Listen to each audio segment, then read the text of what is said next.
హక్కు లేదు, బాధని వ్యక్తపరిచే హక్కు అంతకన్నా లేదు.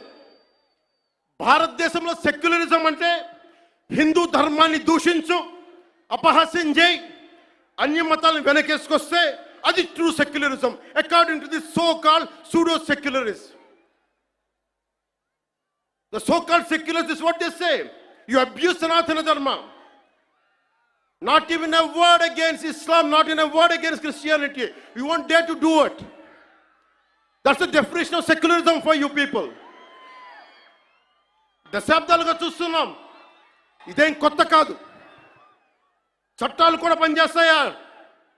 చట్టాలు కూడా ఎలా పనిచేస్తాయి అంటే సనాతన ధర్మాన్ని పాటించే వారిపై వైపు నిర్దాక్షిణ్యంగాను, సనాతన ధర్మం పాటించే వారి వైపు చట్టాలు ఎలా పనిచేస్తాయంటే నిర్దాక్షిణ్యంగా పనిచేస్తాయి.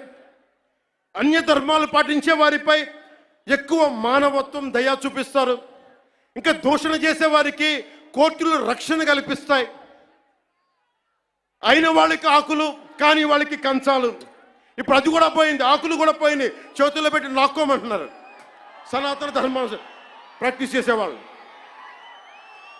ఇది సరదాగా చెప్పట్లా. ఈ స్టేట్మెంట్ని సబ్స్టాన్షియేట్ చేయడానికి చిన్న ఉదాహరణ.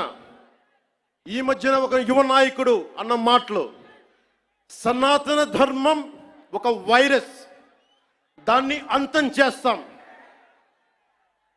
మీరు ఇలాంటి స్టేట్మెంట్స్ ఒక ఇస్లాం మీద జరిగితే వెంటనే దేశంలో ఉన్న కోర్టులన్నీ స్పందిస్తాయి, నిర్దాక్షిణ్యంగా శిక్షిస్తాయి.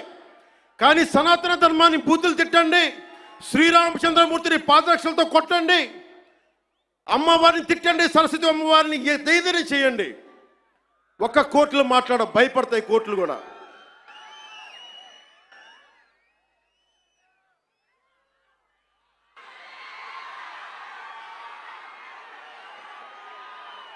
This is a classic case of justice. Law applies weakly to the strong and strongly to the weak.